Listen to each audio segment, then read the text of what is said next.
প্রথমে এই হাড়হিম করা ভিডিওটি আপনারা আগে দেখুন। এই ভিডিওটিতে যে ঘটনাটি ঘটেছে সেটি জানতে গেলে আপনার শরীর, দেহ, মন, প্রাণ সব আঁতকে উঠবে। আপনি কেঁপে যাবেন। এই ঘটনাটিকে জানতে হলে এই ভিডিওটিকে শেষ পর্যন্ত দেখতে হবে।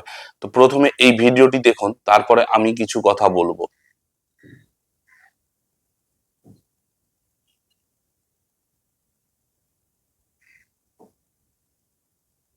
তো এই ঘটনাটি ঘটেছে রাজস্থানের গঙ্গানগর নামের একটি এলাকায়। সেইখানে গত 18ই জুন একটি 13 বছরের বাচ্চা মেয়ে তার বান্ধবীর বাড়ি গেছিল এবং সেখান থেকে সে বাড়ি ফেরার পথে একটি অটো রিক্সা বুক করে এবং সেই অটো চালককে তার বাড়ির অ্যাড্রেস জানালে সেই অটো চালক তার বাড়ির অ্যাড্রেসে না নামিয়ে তাকে একটি হোটেলে নিয়ে গিয়ে কিছু অর্থের বিনিময়ে বিক্রি করে দেয়।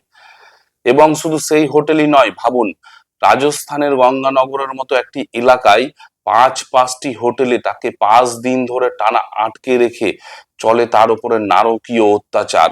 এবং তার উপরে যে নারকীয় অত্যাচার চালিয়েছিল 5 দিন ধরে 5টি হোটেলে, সেই কিছু মানুষরূপী নরপিশাচ, নর রাক্ষস, হিংস্র পশু, মানে কি বলবো, ভাষা আমি খুঁজে পাচ্ছি না এদেরকে, যে 32 জন মিলে একটি বাচ্চা মেয়ে, 13 বছরের একটি বাচ্চা মেয়েকে 5 দিন ধরে নারকীয় অত্যাচার এবং গ্যাংরেপ করে। যখন মেয়েটি যন্ত্রণায় চিৎকার করতে থাকে তখন তাকে ইনজেকশনের মাধ্যমে নেশা জাতীয় জিনিস তার শরীরে দিয়ে দেয় জোরপূর্বক করে, যাতে সে কোনো রকম ভাবে চিৎকার চেঁচামেচি করতে না পারে বা তার শরীরে সেই ক্ষমতাটা না থাকে যে চিৎকার চেঁচামেচি করার মতো। এরপর রাজস্থান পুলিশ গত 23শে জুন তাকে উদ্ধার করে এবং হসপিটালাইজ করে। আর সেই হসপিটালাইজের ভিডিওটি দেখুন।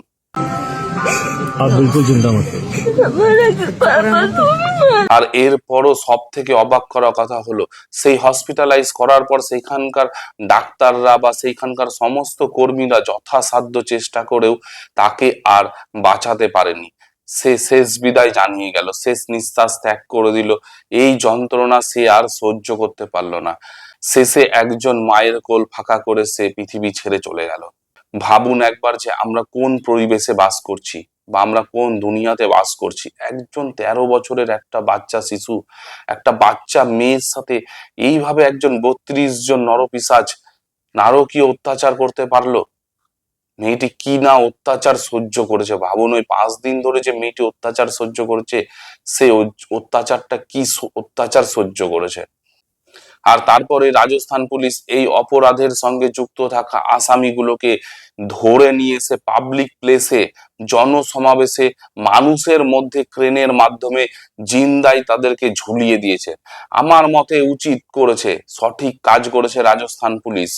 প্রত্যেকটি গণধর্ষক বা প্রত্যেকটি ধর্ষকদেরকে এইভাবে পাবলিক প্লেসে, জনসমাবেশে, মানুষের চোখের সামনে এইভাবেই ঝুলিয়ে মারা উচিত। তো বন্ধুরা, আপনাদের মতামত কমেন্ট বক্সে জানাতে ভুলবেন না। আর ভিডিওটিকে প্রচুর প্রচুর পরিমাণে শেয়ার করে দেবেন। ভালো থাকবেন, সুস্থ থাকবেন, দেখা হবে নেক্সট কোনো ভিডিওতে।